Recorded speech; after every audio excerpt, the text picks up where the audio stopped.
to 26th, participate in the standalone meeting of the BRICS foreign ministers. Last month, BRICS leaders had a successful informal summit on the sidelines of the G20 summit in Osaka.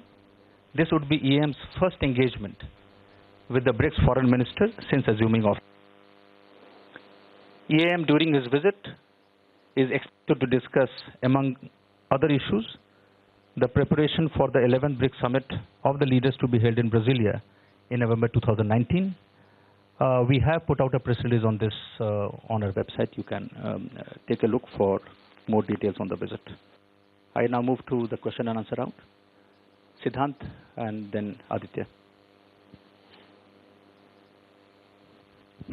So my question is on Kulbhushan verdict. If Pakistan does not implement what the court has said, what are the options in front of New Delhi?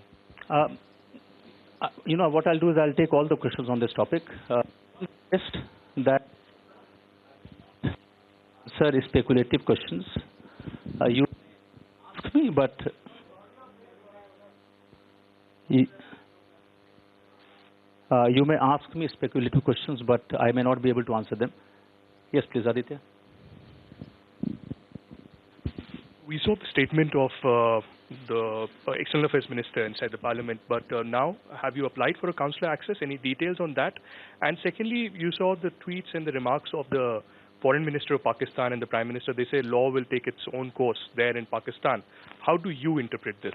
And secondly, if, you know, with Pakistan, another question on Hafiz Saeed's arrest. I'll take it later. All right. Thank you. Maha?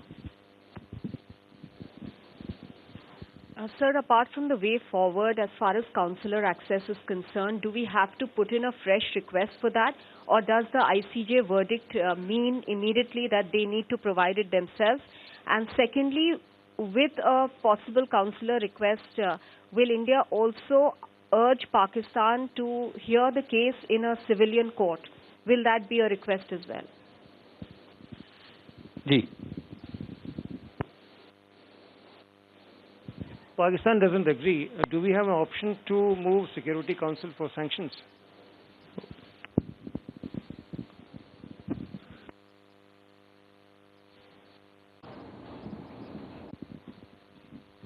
Yes.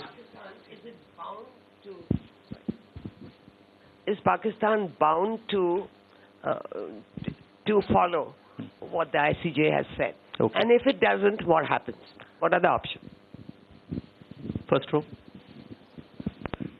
ये उत्तर बिहार में बहुत बाढ़ की स्थिति है। क्या भारत सरकार? नहीं, अभी मैं सिर्फ कुलभूषण जाधव का ले रहा हूँ, उसके बाद बाकी सारे सवाल लूंगा मैं। Akhilesh ji.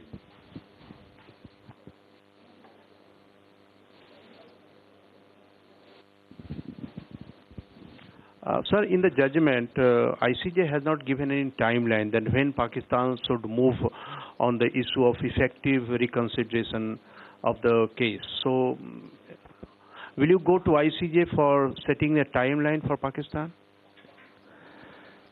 Any other question on Kulbhushan Jadhav verdict?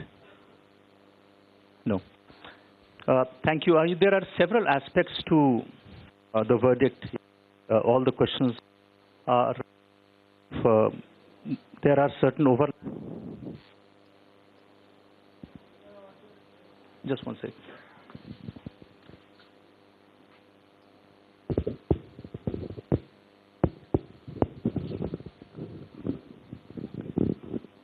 Good. Let me try to answer them one by one. First, I would like to underline that we have welcomed the judgment. Prime Minister has tweeted and he has also, welcomed the verdict. EAM made a statement on the floor of both houses of Parliament. Our lead counsel of the case, Mr. Harish Salve, he did a press briefing yesterday where he took all the questions as well. The judgment is a complete vindication and validation of India's position in this case. Now, if you look at the press release which has been issued, in fact, then I'll go into the questions. If you look at the press release which has been issued by the International Court of Justice, the headline is very clear. It says that Pakistan has acted in breach of obligations incumbent on it under Article 36 of the Vienna Convention on Consular Relations. There are 8 points in the press release, and I think I should highlight because many of the questions will be answered through those points.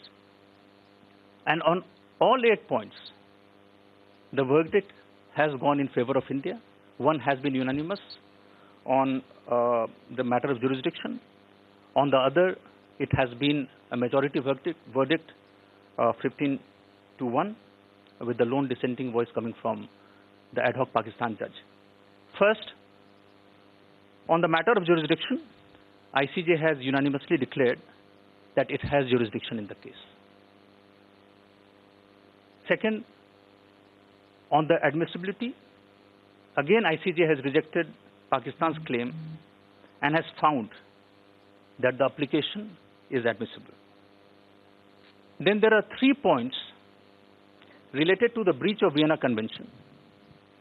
And on all 3 accounts, Pakistan has been found to have breached the convention. And I'm sure, if you have gone through the press release, you are aware about the 3 points. That makes it 5.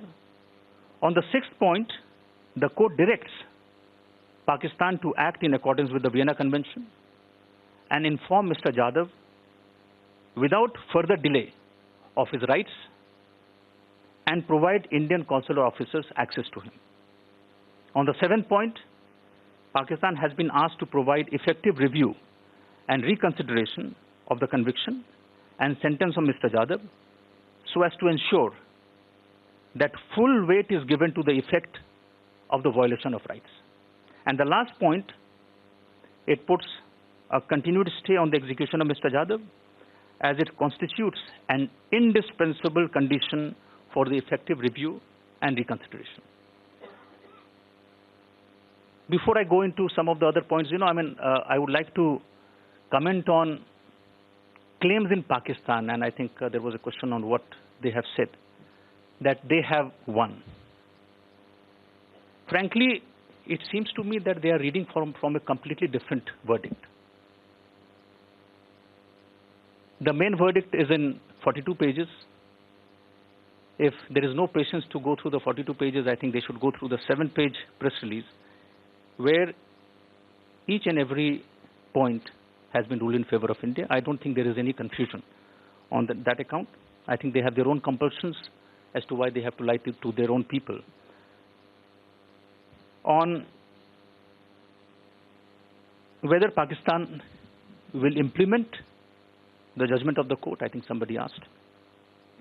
The first paragraph of the press release issued by the International Court of Justice very clearly says that the judgment is final, binding, and without appeal.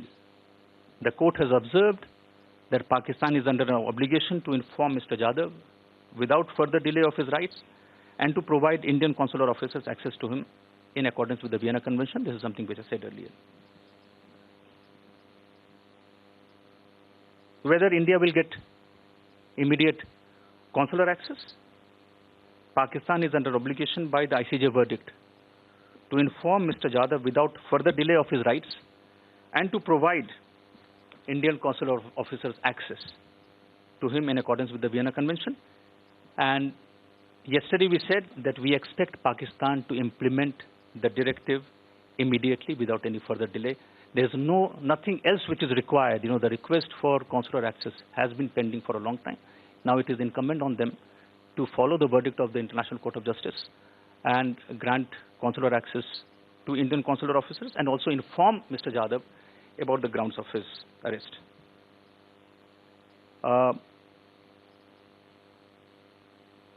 Any other question which I have missed?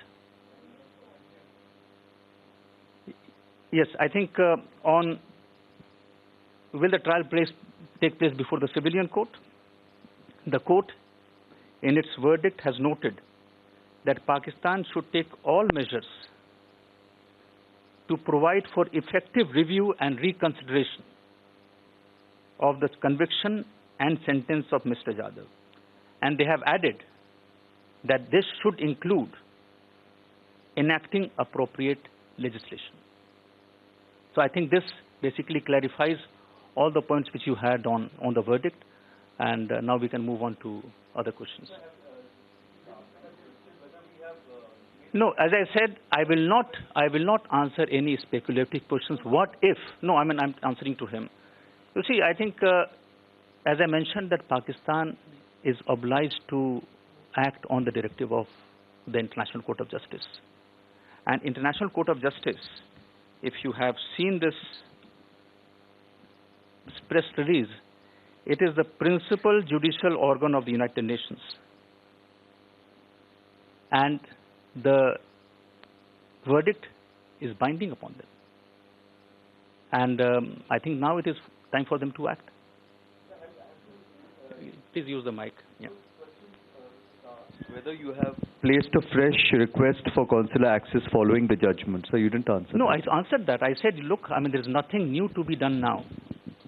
You know, Pakistan has been asked, and they have to now deliver immediately.